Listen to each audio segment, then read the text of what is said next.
उधर महाराष्ट्र के बीड में उस वक्त हड़कंप मच गया जब कुछ बदमाश एक पूरी की पूरी एटीएम मशीन ही उखाड़ कर ले गए।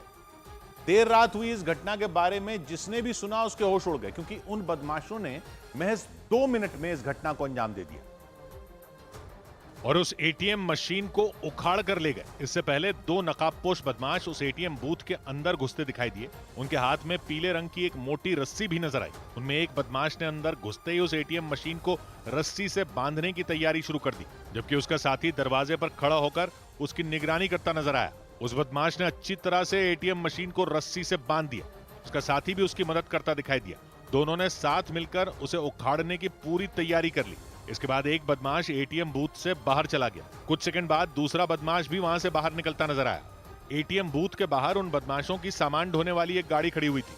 उन्होंने उस गाड़ी से उस रस्सी का एक सिरा बांध दिया ताकि उससे खींचकर वो एटीएम मशीन उखाड़ लें। बाहर जाके उन्होंने जैसे ही अपनी गाड़ी दौड़ाई, उसका ऊपर वाला हिस्सा उखड़कर अलग हो गया।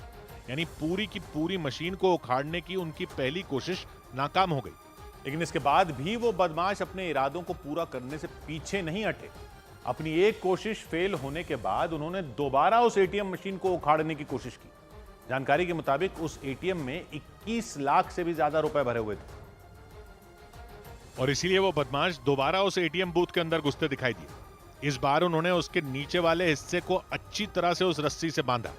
इसके बाद वो बाहर गए और अपनी गाड़ी की मदद से उस रस्सी को जोर से खींचा। इस बार वो उस एटीएम मशीन को जड़ से उखाड़ने में कामयाब हो गए। एटीएम मशीन उखड़कर जमीन पर गिरी दिखाई दी। उनमें एक बदमाश ने तुरंत उससे जुड़ा एक तार काट दिया, जबकि उसके दूसरे साथी भी उसकी मदद के लिए वहां आ गए। उन बदमाशों के 2 और साथी भी उनकी मदद करते दिखाई दिए। वो चारों मिलकर उसे घसीटते नजर आए। इसके बाद वो उस एटीएम मशीन को अपनी गाड़ी में रखकर वहां से भाग निकले। हालांकि पुलिस को तुरंत इस घटना की जानकारी मिल गई और पुलिस ने उन बदमाशों को पकड़ने के लिए करीब 61 किलोमीटर तक उनका पीछा किया। जिसके बाद पुलिस के डर से वो बदमाश उस एटीएम मशीन को छोड़कर भाग गए। पुलिस के मुताबिक उस एटीएम मशीन में 21,13,000 रुपए थे। इस मामले में एफआईआर दर्ज कर पुलिस उन चारों बदमाशों की तलाश में जुट गई।